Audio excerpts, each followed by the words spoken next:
Le coup de pression de Kylian Mbappé sur le PSG, un obstacle inattendu et de taille pour un éventuel retour de Léo Messi au Barça et le mal-être de Cristiano Ronaldo qui se confirme. On vous explique pourquoi, c'est le programme du Journal du Foot numéro 1307.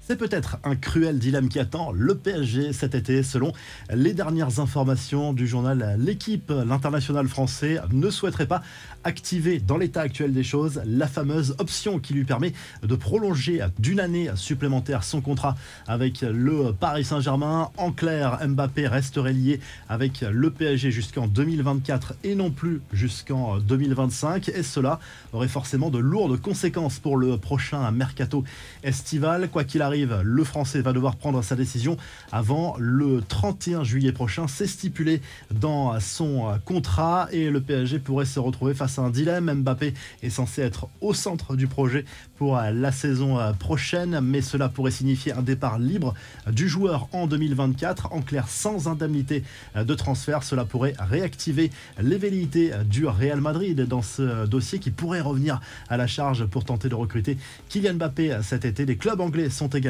à l'affût dans ce dossier. Affaire à suivre. L'avenir de Lionel Messi, toujours aussi indécis. Le clan Messi, lui, penche plutôt pour un départ vers l'Arabie Saoudite, notamment son père qui est aussi son agent et on connaît l'influence de ce dernier sur son fils. Selon une télévision catalane, l'option d'un retour au Barça est quasiment exclue, même si le joueur privilégie plutôt cette option pour rester au top niveau. Le média assure que les enjeux économiques prendront le pas sur l'envie purement sportive et sentimentale de l'Argentin. L'Arabie Saoudite qui fait le forcing depuis plusieurs mois pour attirer Messi avec un contrat de 2 ans et une rémunération de 500 millions d'euros auquel il faudrait ajouter de nombreuses primes. Les infos en bref, des nouvelles de Cristiano Ronaldo qui lui a déjà cédé aux sirènes de l'Arabie Saoudite. CR7 a offert la victoire à Al Nasser mardi soir d'une jolie frappe enroulée en pleine lucarne. Menée 2-0, son équipe s'est finalement imposée 3-2 face à Al Shabab et maintient l'espoir de titre à 2 journées de la fin.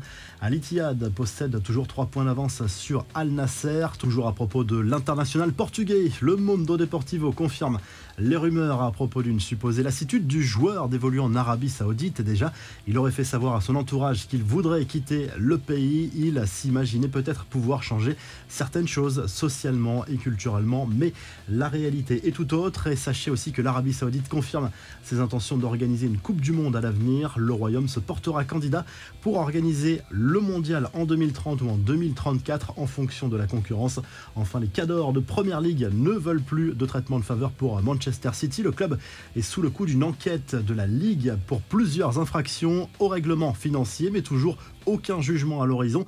Le dossier traîne, ce qui rendrait furieux des clubs de Première Ligue selon The Independent. La revue de presse en Espagne, le Mundo Deportivo se penche sur l'avenir de Jules Koundé qui pourrait déjà claquer la porte du Barça. L'international français veut absolument évoluer en défense centrale, ce qui n'est pas forcément dans les plans de Xavi. Le quotidien espagnol qui revient également sur la défaite du Barça contre Valladolid, 3-1 mardi soir en Liga. Les Blaugrana n'y sont plus dans cette fin de saison. Forcément, ils sont déjà sacrés champions d'Espagne, ce qui fausse un peu la fin de saison, notamment pour la course au maintien, parce que Valladolid est clairement dans la course pour le maintien, du côté de l'Espagne toujours, mais du côté de Marca, on revient sur les derniers événements autour de l'affaire Vinicius Junior, victime d'insultes racistes, on le rappelle, dimanche soir du côté de Valence, avec notamment ses arrestations dans le cadre de cette affaire, et Vinicius Junior qui ne sera pas suspendu d'ailleurs malgré son carton rouge, décision de la fédération